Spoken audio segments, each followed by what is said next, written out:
The Man Who Keeps Answering Your Phone. Part 1, The First Missed Call. The first missed call came at 2:36 a.m. Ethan Walker noticed it only because he was already awake. He lay on his back in the dark bedroom of his California suburban home, staring at the faint glow of the smoke detector's LED light on the ceiling. The house was quiet in the way only sleeping neighborhoods were, no traffic, no voices, just the distant hum of power lines and the low mechanical breathing of the refrigerator downstairs. His phone buzzed once on the nightstand. Not a ring. Just a vibration. Ethan frowned and rolled onto his side, squinting at the screen. One missed call. Caller ID, Ethan Walker. He sat up immediately. That's not funny, he muttered, though no one was there to hear it. He checked the time again. 2:36 a.m. Ethan was a software analyst. He understood spoofed numbers, mirrored caller IDs, back-end glitches. But his phone was on airplane mode earlier that night. He remembered turning it on to avoid distractions while finishing a work report. He unlocked the phone. Airplane mode was off. His call log showed the missed call clearly. Same number. Same formatting. Same contact photo, his own driver's license image he used for work verification. He swallowed and tapped voicemail. A new message loaded. Duration, 0:47. Ethan hesitated, thumb hovering over the screen. Then he pressed play. Static crackled for a second. Then a voice came through. His voice. But older. Hoarser. And terrified. Ethan, listen to me. If you're hearing this, you still have time. Don't go into the basement. No matter what you hear. I already tried to fix it. I failed. Please, don't make my mistake. The voicemail cut off abruptly.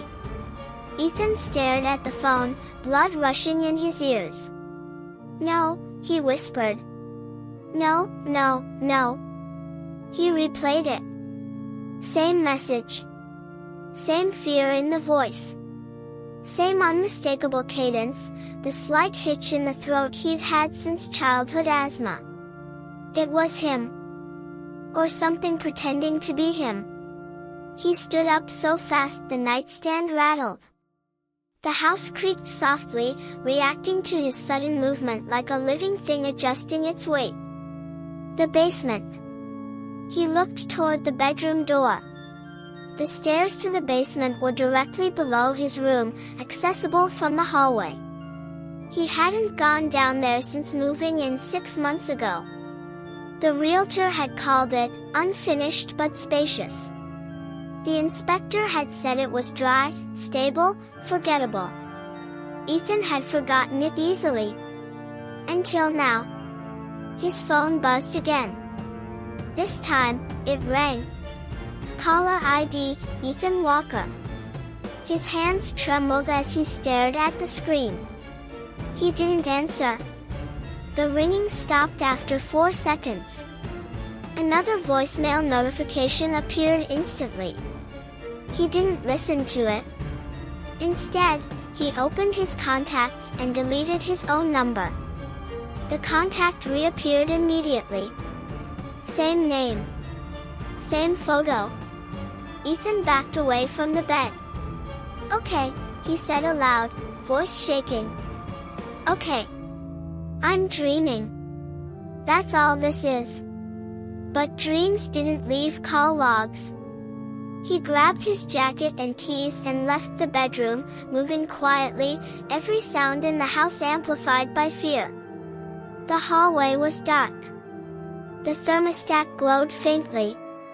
The basement door sat at the end of the hall, closed. Something thumped softly beneath it. Ethan froze. Another thump. Then a sound like fingernails dragging slowly across wood. From below, his phone buzzed again. This time, he answered without thinking. Hello? Silence. Then breathing. Heavy. Labored. Close. You shouldn't have answered, his own voice whispered. The line went dead. Ethan screamed and dropped the phone. The basement door creaked. Just a little. As if something on the other side had leaned against it. The next morning, Ethan didn't sleep. He sat in the kitchen until sunrise, lights on, knife on the table, phone face down beside him like a loaded weapon. Nothing else happened that night. No more calls. No more sounds. At 6:12 a.m., his phone buzzed once. A text message. Unknown contact. You ignored the rules. That's bad. Ethan stared at it, chest tight. What rules? He whispered. The reply came instantly. Rule 1, never answer. Rule 2, never go downstairs. Rule 3, don't try to leave. Ethan stood so fast the chair tipped over. Who is this? He typed. The typing indicator blinked. Stopped. Then another message appeared. I'm you. Just, later. Ethan laughed once, sharp and hysterical. No, he typed. That's not possible. Neither is the basement, the message replied. Ethan's gaze drifted unwillingly toward the hallway. Toward the door. He noticed something he hadn't before. The basement door handle was scratched. Deep gouges in the metal. Fresh. His phone buzzed again. Incoming call. Caller ID, Ethan Walker. He didn't answer. The phone kept ringing. Then the voicemail icon appeared. Against his better judgment, he listened. This message was longer. And worse. You're going to try to leave today. You'll pack a bag. You'll tell yourself you're being rational. You won't make it past the front door. Because the house doesn't let us go. It resets us. Every time we die, it starts over, but only for us. I've died 7 times, Ethan. This is the 8th loop. And you're already behind. The voicemail ended. Ethan felt cold all over. 7 times? He backed away from the counter, shaking. This isn't real, he whispered. This is a breakdown. Stress. Sleep deprivation. He grabbed his laptop and opened his email, grounding himself in normalcy. There was an unread message at the top. From Ethan Walker. Subject, I'm sorry. The email timestamp was dated 3 years in the future. Hands trembling, Ethan opened it. Ethan. If you're reading this, you finally found the emails. I didn't want to send them, but you never listen unless you think it's your idea. The house loops us. Not time, identity. You'll notice injuries you don't remember. Scars. Missing time. Don't trust reflections. Don't trust recordings. And whatever you do, do not let it convince you that it's harmless. It learns faster every time we reset. Ethan. Ethan slammed the laptop shut. Outside, a car drove past. A normal sound. A normal world. But inside the house, the air felt thick. Observant. His phone buzzed again. One final text for the morning. You should check your arm. Ethan looked down. On his left forearm, just below the elbow, was a scar. Long, jagged. Still pink. Still healing. He had no memory of getting it. And from the basement, something laughed. Low. Familiar. Part 2, the house that doesn't reset for everyone. Ethan didn't leave the house. Not because of the warning. Because he physically couldn't. At 9:14 a.m., after pacing the living room for nearly an hour, he grabbed his jacket, his car keys, and marched to the front door with a determination that felt borrowed rather than earned. He wrapped his hand around the doorknob and turned.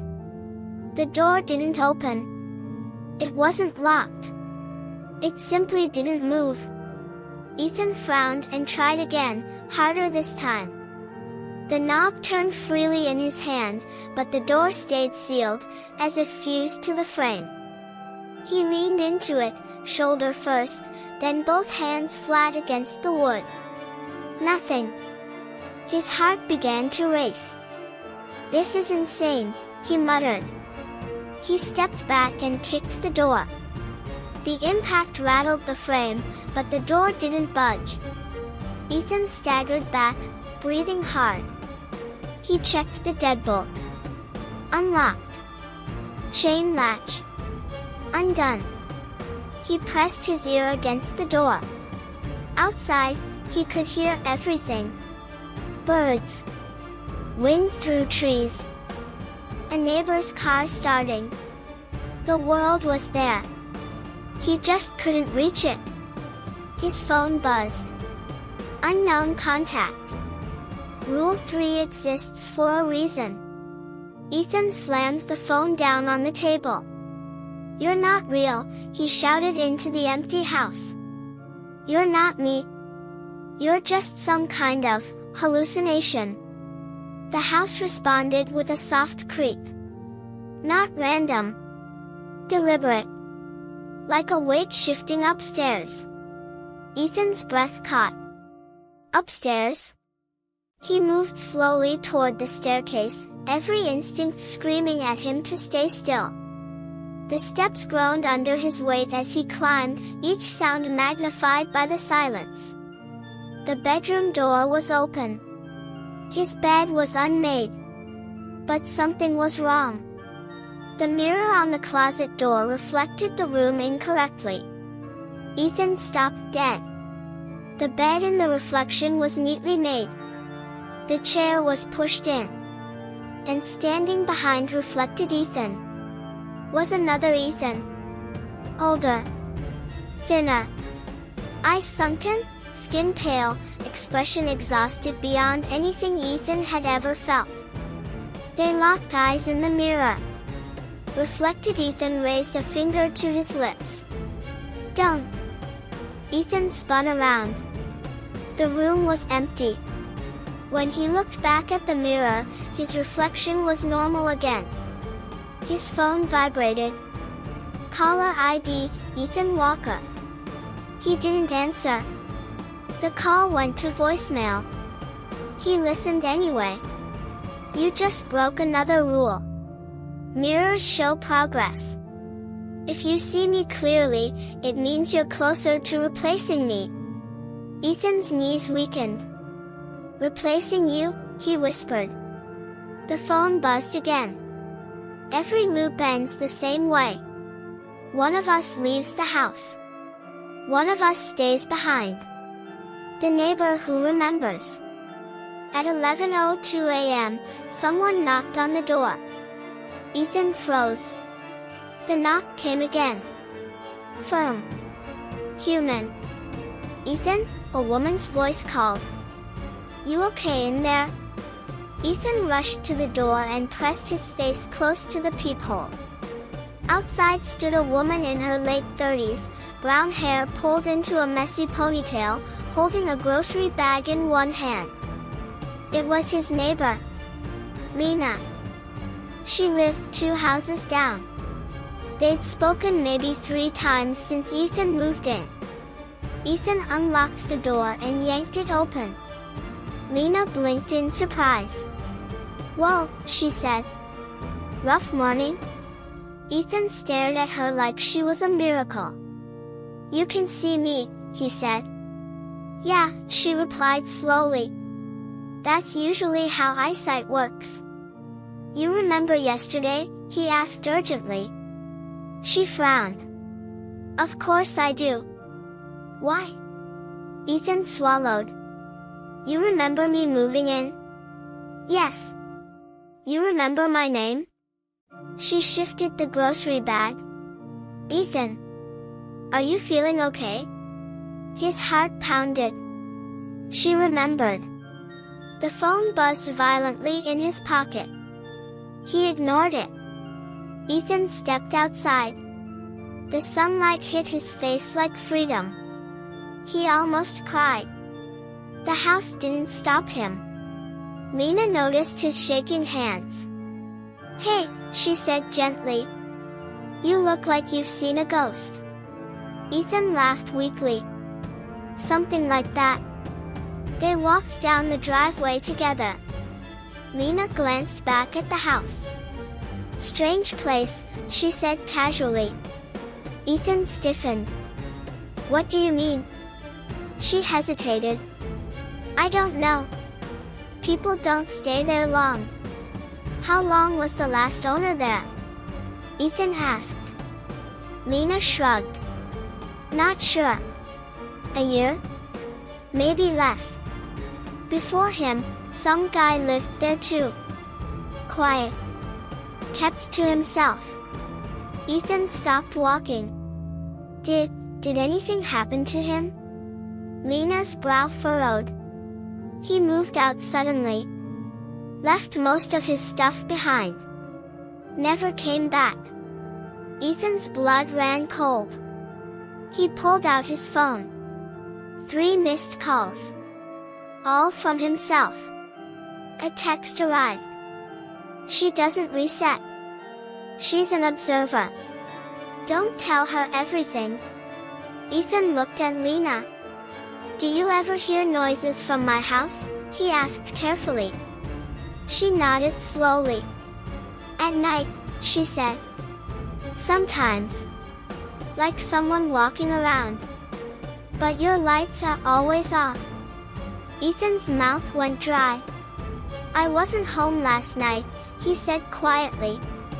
Lena stared at him. What? Ethan forced a smile. Bad joke. She didn't smile back. The first death. That night, Ethan slept on the couch with every light on. He didn't want to go upstairs. He didn't want to go near the basement. He set his phone face down and tried to ignore the vibrations. At 2:36 a.m., the house changed. Not audibly. Not visibly.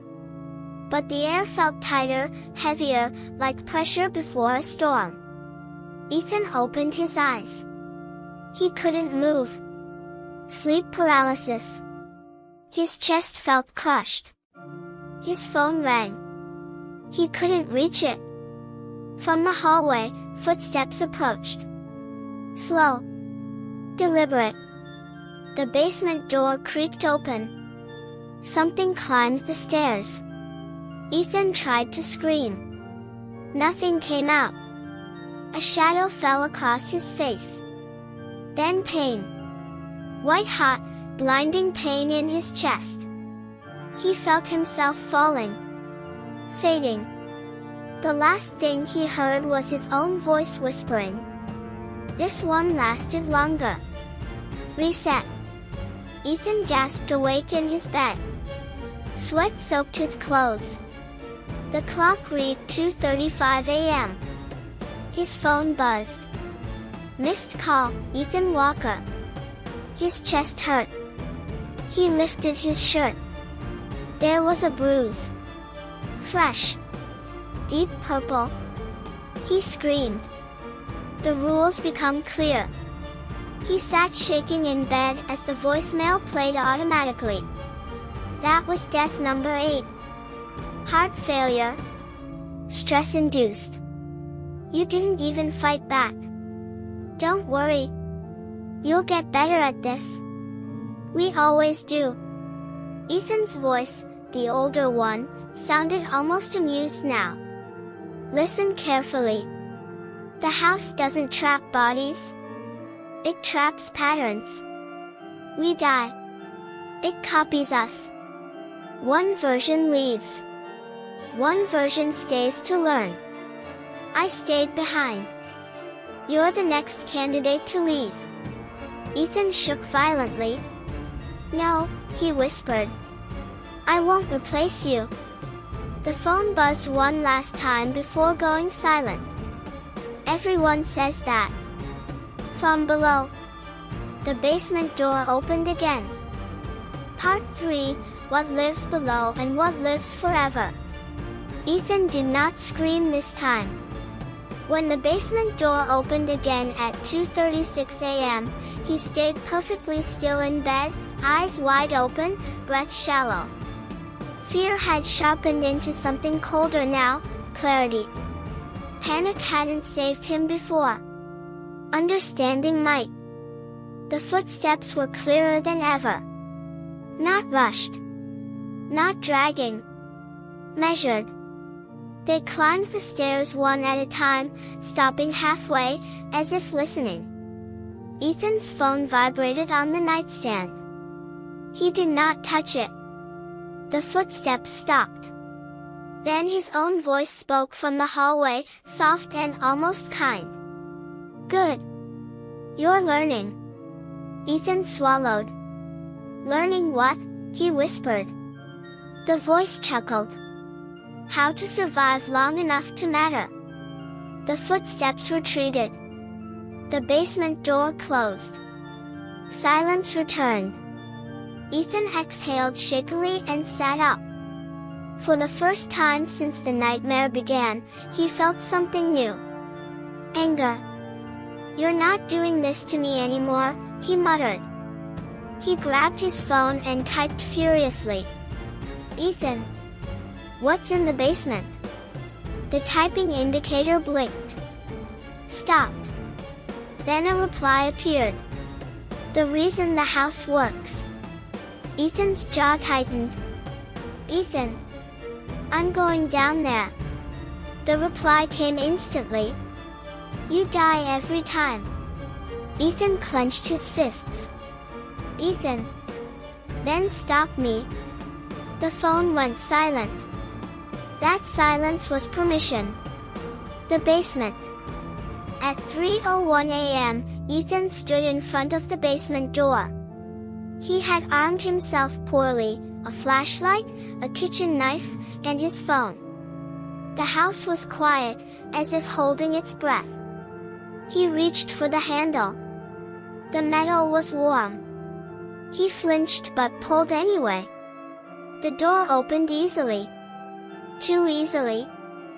The stairs descended into darkness, unfinished concrete walls narrowing slightly as they went down. The air smelled stale, old, and faintly metallic. Ethan stepped down slowly. Each step felt heavier, like gravity increased with depth. The flashlight beam revealed something unsettling immediately. Scratches on the walls. Not random. Tallies. Hundreds of them. Carved with fingernails, keys, knives, anything sharp. Beside many of the marks were dates. Years. Some were decades old. Ethan's stomach twisted. This isn't just me, he whispered. The basement opened into a wide room. Concrete floor. Low ceiling. No windows. But the far wall was not concrete. It was glass. Floor-to-ceiling glass. And behind it, rooms. Dozens of them. Identical to his bedroom. Identical to his kitchen. Identical to his living room. Each room contained a man. Each man was Ethan. Some were younger. Some older. Some injured. Some screaming silently behind the glass. Ethan staggered back, bow rising in his throat. Oh my God! His phone vibrated violently. He answered without looking. "What is this?" The voice on the other end was calm. "That's the archive." Ethan spun around. The older Ethan stood behind him. Not a reflection. Not a voice. A real man. Thin. Hollow-eyed. Scars mapping his arms and neck. Wearing Ethan's clothes, but worn, faded, wrong. "You're real," Ethan whispered. The older Ethan nodded slowly. "As real as you are," he said. "Just more complete." Ethan backed away until his shoulder hit the glass. "You killed them," Ethan said, pointing wildly. "You killed all of them." The older Ethan smiled faintly. "No. The house did." "Then why are you here?" "Because someone has to stay behind to manage it." Ethan laughed hysterically. "Manage what?" "My deaths." The older Ethan's expression hardened. "The pattern. The origin." The older Ethan gestured to the glass. "Look closer." Ethan forced himself to look. Each room behind the glass had subtle differences.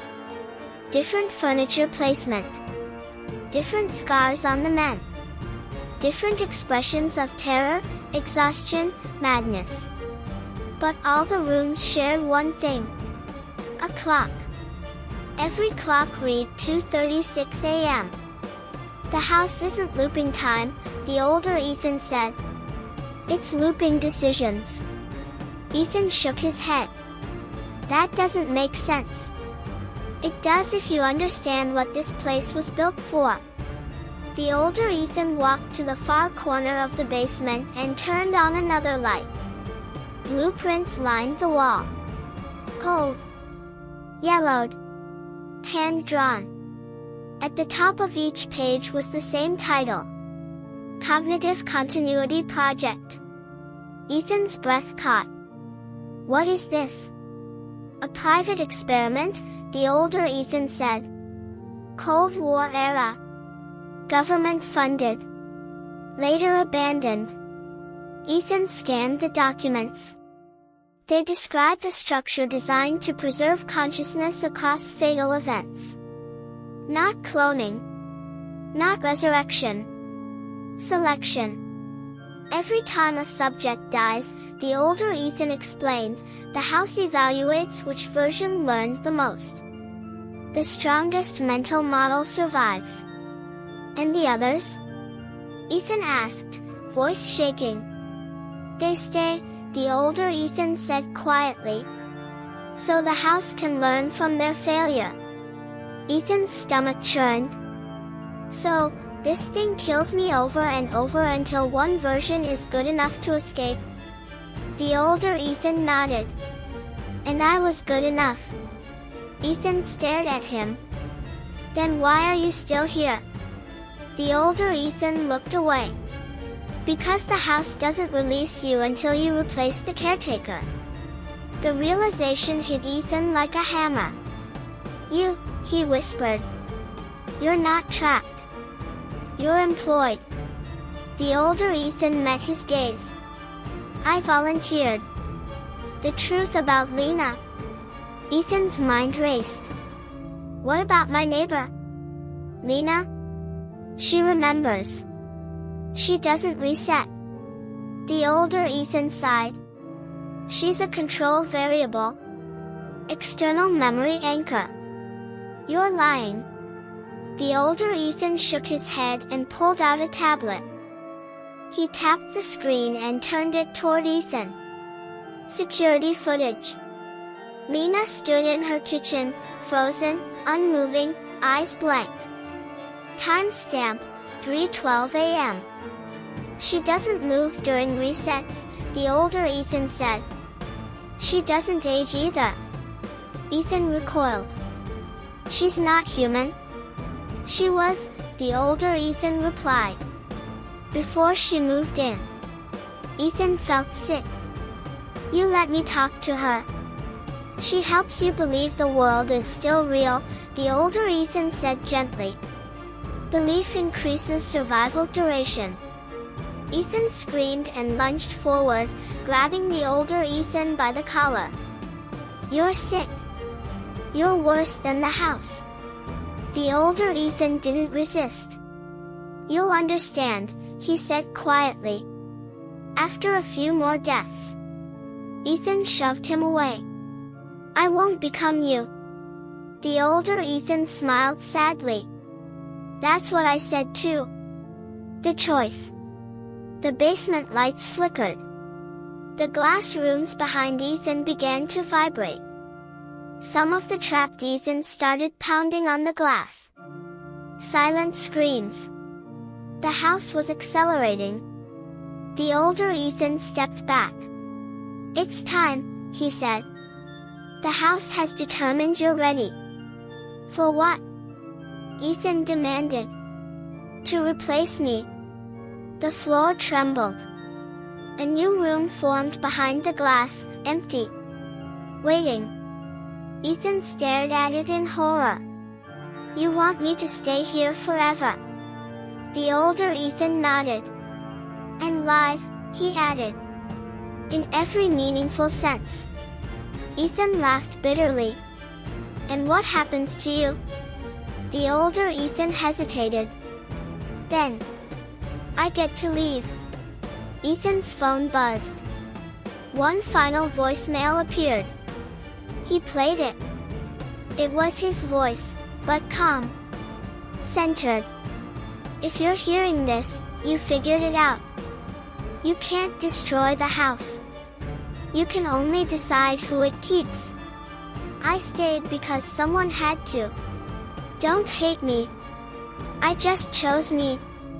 Ethan lowered the phone. The house rumbled. The empty room behind the glass glowed softly. The older Ethan stepped toward the stairs. Think carefully, he said. If you refuse, the house will keep killing you until you break. Ethan closed his eyes. For the first time, he understood the loop completely. Not punishment. Optimization. The house didn't want him dead. It wanted him perfect. Ethan opened his eyes. And smiled. Part 4, the version that stays awake. Ethan's smile did not reach his eyes. The older Ethan noticed. That was the first crack. You shouldn't smile like that, the older Ethan said slowly. That's not acceptance. That's defiance. Ethan looked at the empty room behind the glass, the one waiting for him, and then back at the man who had survived by becoming a warden. You think this house optimizes us? Ethan said calmly. You think it selects the best version? The older Ethan nodded.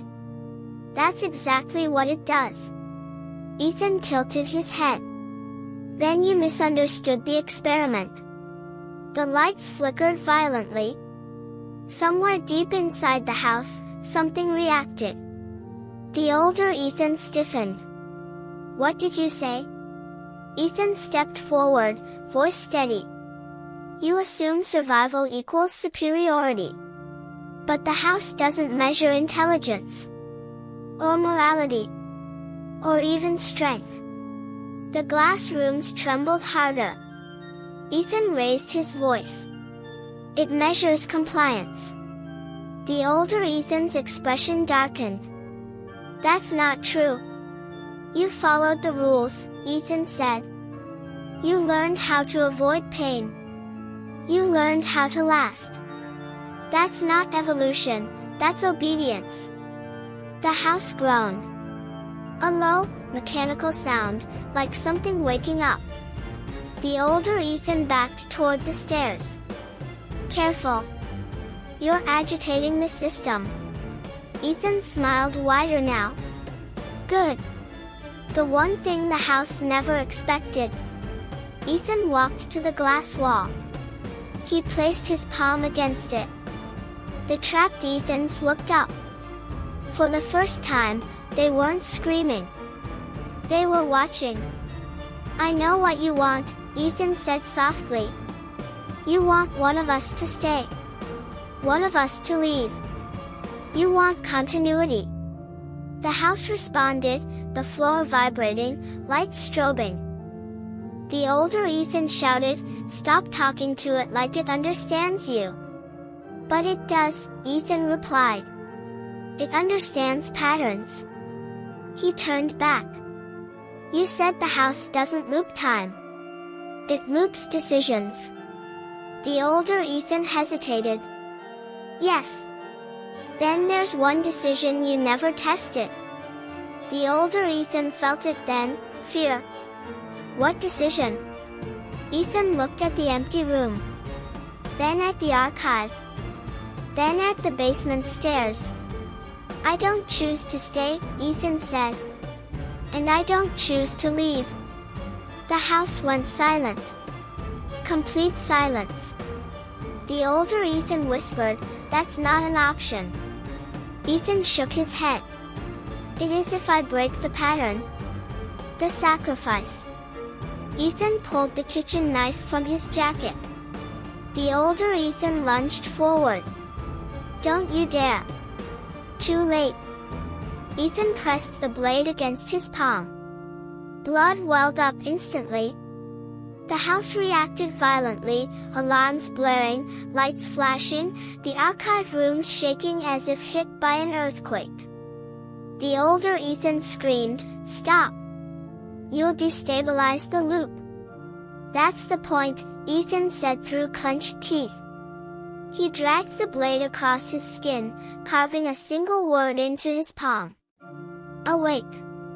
The house screamed. Not a sound, a pressure. A psychic howl. Ethan staggered but stayed upright. "You optimize survivors," Ethan shouted.